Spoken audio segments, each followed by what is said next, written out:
politics matters and why young people, and old people, and middle-aged people for that matter, should be involved in politics. And what you will be experiencing in the model today and tomorrow is your engagement in politics. Today, maybe we won't change the world, and maybe the decisions you hopefully will reach by tomorrow won't be fed back into government. But what you will be doing is engaging in a political act with one another, in negotiating, in making allies with people and so on. And there's an important context to remember in all of this. When my secretary was preparing the materials for this event, she said to me, "It's all really depressing. All the things you're saying here are really terrifying and frightening. Aren't you going to frighten the students?" Well, the answer to that is, what you will be doing today and tomorrow is working as allies. And in fact, the world is actually made up of a good deal of cooperation, as much as it is all the nasty stuff. At any given moment in time, just marvel in the fact that you can send an email, that you can get on a plane, that when you turn on the electricity it works, that when you turn on the tap it works. The system of politics, nationally, internationally, globally, actually in most instances works rather well.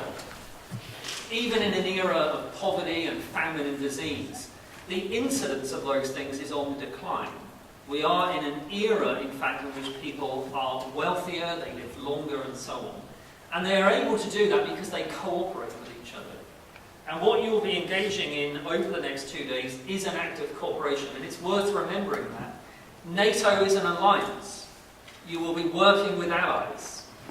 So don't go into this exercise thinking you are there to prove a point and put one over on your next door neighbour. It is often difficult to cooperate, it is often difficult to reach agreement, but you are at the end of it all, 20 in this case, but in real NATO, 28 countries in alliance. And this is an alliance which has stood the test of time since 1949. You will experience some difficulties in reaching decisions, you will perhaps experience some difficulties in negotiation.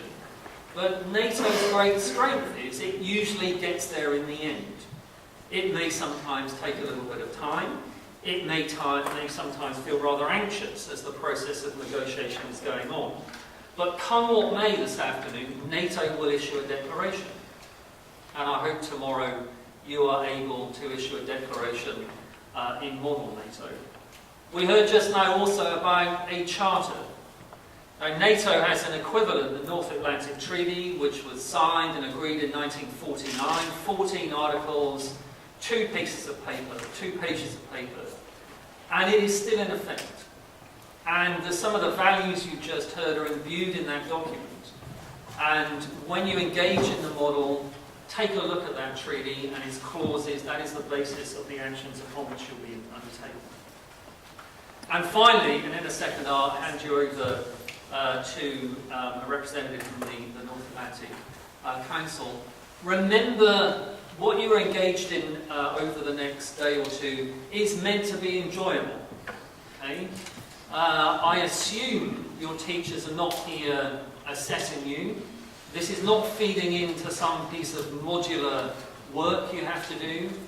You won't go back and this will contribute to an AS or an A-level. This is actually literally something you derive some pleasure from. So don't get anxious. Engage in it in a spirit of enjoyment.